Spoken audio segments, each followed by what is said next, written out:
Hello everyone, welcome to my channel Envision Academy.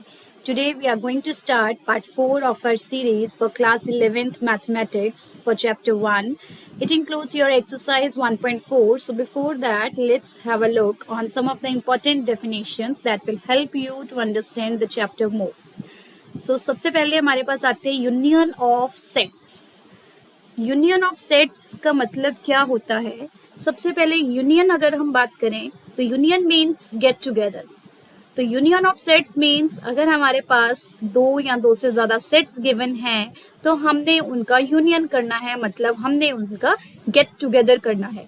तो हमारे पास देखते हैं एग्जाम्पल है, जैसे let x is equals to 2 3 7 y equals to 4 5 8. अगर आपको x और y का यूनियन फाइंड आउट करना है, मतलब आपने वो सारे एलिमेंट्स लेने हैं जो x में भी आते हैं और y में भी आते हैं. बट इसमें जो याद रखने वाली बात है वो ये है कि इसमें अगर कोई एलिमेंट x और y दोनों में प्रेजेंट है तो हम उसको एक ही बार काउंट करेंगे. क्योंकि अगर हम यूनियन की बात करते हैं, अगर मेरे पास union of all the classes होता है और एक बंदा अगर कॉमन है दो क्लासेस में, तो वो एक ही बार प्रेजेंट होगा ना, दो बार तो प्रेजेंट हो नहीं सकता एक ही पर्सन. तो इसलिए x और y में जो अगर कॉमन एलिमेंट भी होगा हम उसको एक ही बार काउंट करेंगे. तो x यूनियन y जो है दैट विल बी 2 3 7 4 5 8. हमने पहले x के सारे एलिमेंट्स लिखे, फिर y के सारे एलिमेंट्स लिखे. आप इसको इस फॉर्म में भी लिख सकते हो according to your ascending order, like 2 3 4 5 7 and 8. तो इसको किसी भी ऑर्डर में भी हम लिख सकते हैं, दैट्स योर चॉइस. फिर आती है important properties of union of sets. Union के लिए क्या क्या प्रॉपर्टीज आपको माइंड में रखनी है? फर्स्ट है कॉम्यूटेटिव लॉ. कॉम्यूटेटिव लॉ जो था वो हमने एडिशन और मल्टीप्लिकेशन, सब्ट्रैक्शन इनमें भी रीड किया. उसमें क्या था कि अगर a प्लस बी है that would be equal to b plus a. Similarly multiplication के लिए भी था कि अगर हम नंबर्स का ऑर्डर चेंज भी कर दें उसके बाद भी उनका जो सम है वो सेम रहता है. सिमिलरली हमारे पास यूनियन में भी कॉम्यूटेटिव लॉ आता है कि अगर हम x यूनियन y करें या y यूनियन x करें, आंसर हमारे पास सेम आएगा. सिमिलरली एसोसिएटिव प्रॉपर्टी भी हमारी होल्ड करेगी यूनियन के केस में. एसोसिएटिव में क्या था? a plus b plus c equals to a plus b in bracket plus c.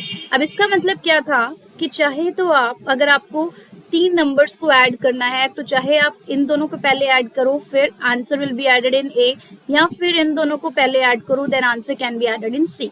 तो आंसर जो है वो आपका सेम आएगा.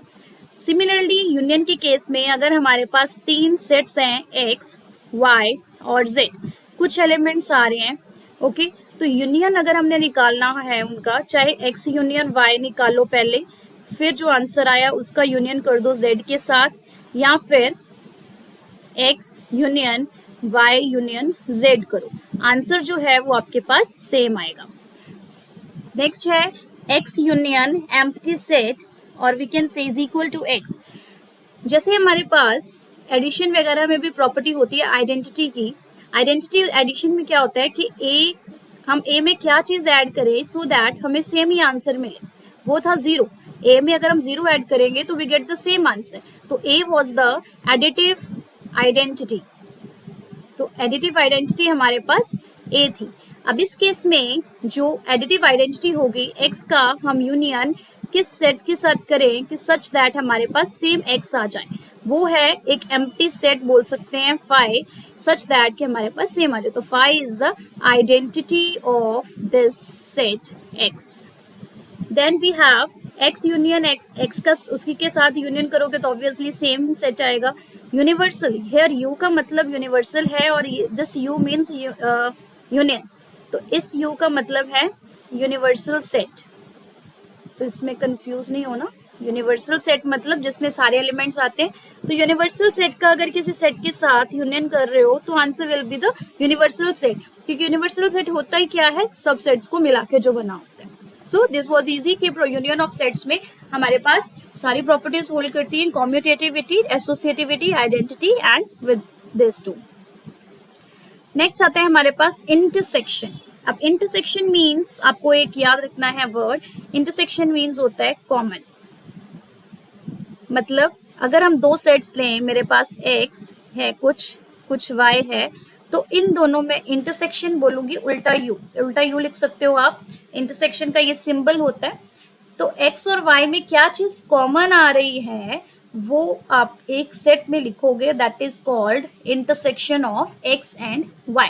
तो set of all the elements which are common to all the given sets gives intersection of the set, और इसको हम इस सिंबल के साथ डिनोट करते हैं। एंड अगर हमारे पास ये एग्जाम्पल है 2, 3, 7 और y है 2, 4, 9, तो क्लियरली इनमें क्या चीज कॉमन आ रही है, 2 इसमें भी है, 2 इसमें भी है, तो obviously x union y, x intersection y is 2, this singleton set, so this is your intersection, this is very easy. फिर इंटरसेक्शन के ऊपर भी हमारे पास कुछ प्रॉपर्टीज आती हैं, जैसे यूनियन के लिए थी, तो सेम यहाँ पे इंटरसेक्शन में कॉम्यूटेटिव लॉ भी आपका होल्ड करते हैं, ठीक है, एसोसिएटिव भी हमारा होल्ड करते हैं, और law of phi and universal set भी होल्ड करते हैं। एक आइडेम्पोटेंट लॉ होता है, आइडेम्पोटेंट मीन्स उसका खुद के साथ ही अगर इंटरसेक्शन लेंगे तो we get the same element. और एक ये डिस्ट्रीब्यूटिव प्रॉपर्टी होती है, अगर आपको याद होगा तो एडिशन में और या मल्टीप्लिकेशन में जो डिस्ट्रीब्यूटिव प्रॉपर्टी थी हमारे पास, that was A multiply B plus C, ठीक है। ये अगर इस तरह की सिचुएशन थी हमारे पास, मल्टीप्लाई और एडिशन में होती है डिस्ट्रीब्यूटिव प्रॉपर्टी, तो ऐसी सिचुएशन में हमारे पास इसको हम डिस्ट्रीब्यूट कर देते थे ए multiply B plus A multiply C. तो हम इसको ऐसे लिख सकते हैं ए multiply B plus A multiply C. तो ये आ गया आपका डिस्ट्रीब्यूटिव लॉ। सिमिलरली हमारे पास ये इंटरसेक्शन और यूनियन के ऊपर आपके पास डिस्ट्रीब्यूटिव प्रॉपर्टी है, तो ए का intersection with B union C करेंगे, so A intersection B union A intersection C, ये आपके पास डिस्ट्रीब्यूटिव होल्ड हो गया। मतलब एक तरह से आप यहाँ पे इसको याद रख सकते हो, यूनियन मीन्स एक sum and intersection means kind of multiply. Otherwise addition और मल्टीप्लिकेशन के इसके साथ कोई भी रिलेशन नहीं है, बट रिमेम्बरेंस के लिए आप याद रख सकते हो कि डिस्ट्रीब्यूटिव लॉ एडिशन मल्टीप्लिकेशन में भी था और इसमें भी है। So we can see this intersection distributes over union. फिर आते थर्ड जो हमारे पास डिफरेंस ऑफ सेट्स। डिफरेंस का मतलब क्या होता है कि दोनों को माइनस करके क्या आता है ना, जो सब आंसर होता है हमारे पास जब हम दो सेट्स को माइनस करते हैं। तो difference of set of set x and set y is such that it has only those elements which are in the set of x not in the set y। अगर मुझे x minus Y लिखना है तो इसका मतलब ये है कि x में से मैं y वाले एलिमेंट्स को माइनस कर रही हूँ, और मेरे पास बाकी जो x के एलिमेंट्स बच गए वो मेरे पास इनका डिफरेंस होगा। एग्जाम्पल देखते हैं, यहाँ पे मैंने जर्नल एग्जाम्पल लिए, हम 1 2 3 4 से भी कर सकते हैं। Let it be 1 2 3 4। x मेरे पास एक सेट है 1 2 3 4 एंड y मेरे पास सेट है 2 3 5 सॉरी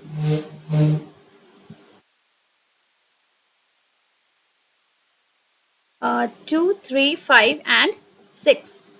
ओके, तो इसमें मेरे पास x माइनस वाई अगर मुझे लिखना हो तो वो क्या होगा, x वाले एलिमेंट्स हैं 1 2 3 4, उसमें मैं y वाले x में से जो y में प्रेजेंट हैं वो वाले माइनस कर दूंगी, तो मेरे पास क्या बचा, x माइनस वाई 1 भी गया, सॉरी 2 गया, 3 गया, 2 3 तो माइनस ही हो गया। I have left with 1 4 5 and 6। But इसमें आपको क्या लिखना है, सिर्फ x के एलिमेंट्स लिखने हैं, y के एलिमेंट्स नहीं लिखने। मैं फिर से एक्सप्लेन कर रही हूँ इसको कि x अगर आपके पास 1 2 3 4 है, y आपके पास 2 3 5 6 है, उसमें से हमने x माइनस वाई करना है। मतलब x में x वाले एलिमेंट्स में से y के जो एलिमेंट्स आ रहे हैं उनको कट कर देना है, बस डायरेक्टली ये कट कर दिया।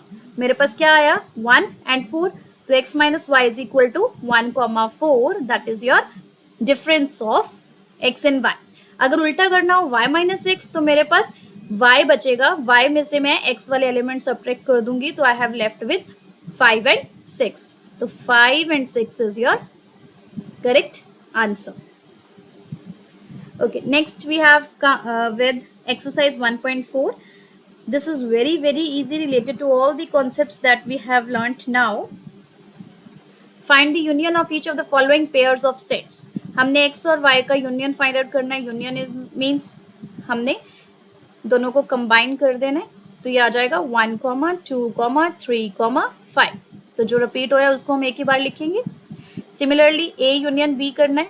ए union B is equals to A एक ही बार आएगा, then B, then C, then E, I, O, you.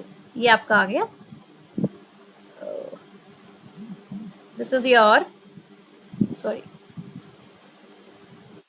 A union B. Then A is equals to x is a natural number and multiple of 3. इसमें कुछ नहीं है, इसमें सिर्फ आपको इसको पहले सेट बनाना पड़ेगा इन सेट बिल्डर फॉर्म. तो नेचुरल नंबर है सच दैट मल्टीपल ऑफ 3, मतलब इसमें 3, 6, 9 एंड सो ऑन. 3 का सारा टेबल आ गया. और इसमें x is a natural number less than 6. Natural number लेने हैं बट लेस देन 6. तो 1 से स्टार्ट होगा, 2, 3, 4 एंड 5. बस ये आपका सेट बी हो गया. तो ए यूनियन बी जो है that will be 1, 2, 3, 4, 5, then 6, 9, 12 and so on. तो वो आप लिख सकते हो. Then x is a natural number and x is, अब इसमें a सेट क्या आ जाएगा, नेचुरल नंबर लेने हैं लेकिन नॉट इक्वल टू 1, 1 से बड़ा होना चाहिए. 2, 3, 4, 5 एंड 6. यहाँ पे 6 के इक्वल भी होना चाहिए.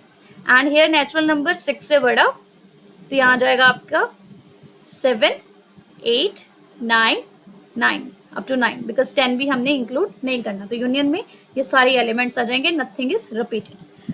अब ए का इसके साथ यूनियन क्या आ जाएगा, सेम सेट ए. ठीक, इसको तो आप सेट ए भी लिख सकते हो. Next we have question 2. Let A is equal to this, B is equal to ABC, and is A is subset of B. अब हमारे पास यहाँ पे A जो है वो आपके पास दिया हुआ है A, B. B दिया है A, B, C. आपको चेक करना है कि A सबसेट है B का या नहीं है. अब A में वो सारे एलिमेंट्स आ ही रहे हैं जो B में, A के जो एलिमेंट्स हैं वो B वाले ही हैं. तो इसमें कोई डाउट ही नहीं है कि A is the subset of B. Then what is A union B? तो ए यूनियन बी में अगर हम लिखना चाहें तो कौन से एलिमेंट्स आ जाएंगे, ए, बी, सी. तो एक्चुअल में जब ए यूनियन बी लिखते हैं जिस केस में ए सबसेट ऑफ बी होता है, मतलब एक ऐसा सेट जो एक बड़े सेट से ही आया है, उसका अगर हम दूसरे सेट के साथ यूनियन करें तो वो सेट इटसेल्फ ही आ जाएगा. बड़े वाला set is your A union B. तो यूनियन में हमेशा बड़े वाला सेट ही आ जाता है अगर आपका दूसरा छोटा सेट जो है वो सबसेट ऑफ दैट सेट है. So this is easy one. If A and B are two sets such that A is A is the subset of B, then what is A union B? अगर A और B दो sets हैं तो इसमें obviously यही चीज़ हमने depict करी है कि यो B ही आ जाता है. A union B is equal to B आएगा if A is the subset of B. Then we have if A is equals to 1, 2, 3, 4, B equal to 3, 4, 5, 6, C is this and D is this. तो आपको A union B लिखना है, A union C, B union C. This is very easy. आपको बस repeat नहीं करने elements, सारे वैसे ही लिखने हैं. तो ए यूनियन सी में आप ए और सी को लोगे, बी यूनियन सी में आप बी और सी को लोगे.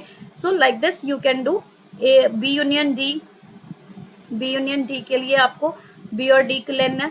ए यूनियन बी यूनियन सी, इसमें आपको तीनों लेने हैं. A union B union D भी आप ले सकते हो. ये सिमिलर. सो ये मैं ये नहीं करने वाली हूँ. This can be your homework, आप कर सकते हो. Then find the intersection of each pair of set of question 1 above. तो ये हमारा क्वेश्चन 1 सेम था. तो I've written this statement again. तो इनमें इंटरसेक्शन फाइंड आउट करना है. इंटरसेक्शन मीन्स जो कॉमन पार्ट है. कॉमन क्या आ रहा है इनमें, 1 आ रहा है, 1 आ रहा है, 3 आ रहा है, 3 आ रहा है. तो only 1 and 3 is common. So this is your intersection. इसमें क्या कॉमन आ रहा है, A union B is intersection is A only. So this is your intersection. Then x is a natural number and multiple of 3, हमने वो set लिखे थे.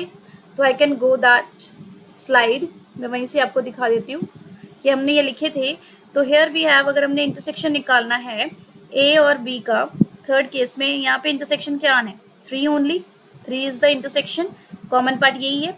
Fourth वाले में हमने ये सेट लिखा था, इसमें इंटरसेक्शन क्या है, नथिंग. तो इस केस में इंटरसेक्शन आपका 5 आ जाएगा.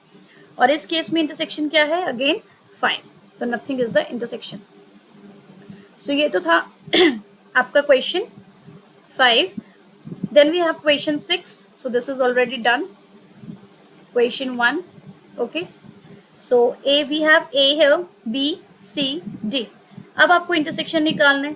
A और B में क्या चीज कॉमन आ रही है देखने में, 7 and 9 ना, 7 9 11 ये तीनों कॉमन आ रहे हैं, तो यहाँ भी 7 9 11. सो this is your A intersection B. B intersection C में क्या कॉमन आ रहा है, 11 and 13, 11 and 13. A intersection C intersection D. A और C का इंटरसेक्शन पहले लिखोगे, then intersection with D. A और C का इंटरसेक्शन क्या आ जाएगा, 11. 11 का 11 ओनली, 11 का intersection with this it is 5. So इसको हम नहीं काउंट करेंगे. Okay, so this is 5. Okay, next we have A intersection C. ये भी आप निकाल सकते हो. A इंटरसेक्शन C इजिली हो जाएगा, B इंटरसेक्शन D भी हो जाएगा. ये देखते हैं आप, A intersection of B union C. इसमें आपको A का इंटरसेक्शन करना है एक ऐसे सेट के साथ जो कि B यूनियन C. अब B यूनियन C क्या आएगा, यहाँ से हम देख लेते हैं. B union C 7 9 11 13 and 15. B union C है 7 9 11 13 and 15. This is 9. And A जो है वो आपका कौन सा सेट है, A set is 3 5 7 9 11. Okay, A is 3 5 7 9 11. अब इसमें इन दोनों का हमने इंटरसेक्शन फाइंड आउट करना है. इंटरसेक्शन क्या आ जाएगा, 7 9 11 7 9 11. सो दिस इज 7 9 and 11. तो इस तरीके से आप ये 3 3 वाले कर सकते हो. ओके, सेम यहाँ पे भी पहले आप ब्रैकेट सॉल्व करोगे, A इंटरसेक्शन B लिखोगे, B यूनियन C लिखोगे, फिर ये वाले और ये वाले सेट में क्या इंटरसेक्शन आ रहा है वो कर दोगे. Similarly here. So this is easy one. Now question 7 is if A is X is natural number. यहाँ पे X आपका नेचुरल नंबर है, मीन्स सीरीज क्या आ जाएगी, 1, 2, 3 अप टू सो ऑन. और यहाँ पे सीरीज क्या आ जाएगी, X is an even natural number, means 2 4 6 8 and so on. Zeros नहीं लिखेंगे बिकॉज नेचुरल नंबर बोला है. ऑड बोला है तो 1 3 5 7 एंड सो ऑन. और X is a prime number बोला है तो it will be 5 3 5 7 11 13 and so on. अब देखते हैं क्या है, A intersection B. A intersection B क्या आ जाएगा, ओनली द इवन B ही आ जाएगा. ये A intersection B is B, क्योंकि सारे इवन वाले ही इसमें आ जाएंगे. मतलब A इंटरसेक्शन C, A का C के साथ इंटरसेक्शन क्या आएगा, सारे ऑड वाले आ जाएंगे. सो this is C. A intersection D क्या आएगा, D आएगा. तो जब यूनियन की बात आती है तो बड़ा सेट जो होता है वो वाला आंसर होता है. जब इंटरसेक्शन की बात आती है तो छोटे वाला सेट ही आंसर होता है अगर वो सबसेट है तो. B इंटरसेक्शन C में क्या आएगा, अब इवन और ऑड में तो कुछ कॉमन ही नहीं है, so it will be 5. B intersection D क्या आ जाएगा, B और D में हमारे पास B इवन है और even prime is only, sorry मैं यहाँ पे मैंने प्राइम नंबर 2 लिखना भूल गई. इवन प्राइम 2 है, so only the answer is 2 here.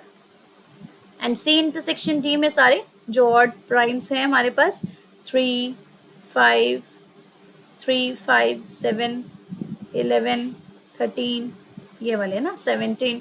तो ये वाला सेट जो है ये हमारे पास ऑड प्राइम आ जाएंगे सारे. Next is which of the following pairs of sets are disjoint. अब डिसजॉइंट क्या होता है, डिसजॉइंट मीन्स जिसका किसी के साथ लेना देना नहीं है, वो अलग ही है. तो डिसजॉइंट का मतलब हम यहाँ से हम देखेंगे कि जिसकी इंटरसेक्शन क्या आती है 5, मतलब जिसकी इंटरसेक्शन में कोई भी एलिमेंट नहीं आएगा वो डिसजॉइंट होगा. Okay, clear. तो यहाँ पे 1 2 3 4 है and X is natural number and this condition follow हो रही है, मतलब 4 5 एंड 6 ये 3 एलिमेंट्स हमारे पास आ रहे और इनमें कॉमन आ रहा है ना 4. सो ये डिसजॉइंट नहीं है. इसमें कुछ कॉमन आ रहा है नहीं, तो ये डिसजॉइंट है. इवन इंटीजर और ऑड इंटीजर में कुछ कॉमन आता है नहीं, तो ये भी डिसजॉइंट है. अब A हमारे पास, अच्छा ये तो इतना ही था. Next is if A equal to this, B equal to this, C equal to this and D equal to this, तो आपको ए डिफरेंस निकालना है. अब ए माइनस बी, ये वाला मैं आपके लिए सॉल्व करूंगी because may be you haven't understand this better. तो देखते हैं, ए में से बी वाले एलिमेंट्स माइनस कर देने हैं. ए में से बी वाला एलिमेंट कौन सा आ रहा है? 12 आ रहा है. हाँ जी 12 आ रहा है, 12 हमने माइनस कर दिया. और कौन सा आ रहा है? कोई नहीं आ रहा. तो 12 के बिना जो एलिमेंट्स आए that will be are A minus B. बस मतलब हमने क्या किया, जो बड़े वाला सेट था इसमें से ये छोटे वाले सब सेट के कुछ जो एलिमेंट्स आ रहे थे उनको हटा दिए. तो ये आपके पास a माइनस बी आ गया. अब a माइनस सी क्या होगा? a माइनस सी में 2 4 6, एक तो 6 आ रहा है, उसके बाद 12 आ रहा है, उसके बाद नहीं आ रहा कोई भी. तो a माइनस सी आ गया 3 9 15 18 एंड 21. सिमिलरली a माइनस डी लिख सकते हो, b माइनस ए लिख सकते हो. This is your homework. Now if a is equal to this, sorry ये आई थिंक रिपीट हो गया, तो इसको आप सारा ये कर सकते हो parts. 10th is x is equals to abcd, y is equal to fbdg. तो आपको x माइनस वाई निकालना है.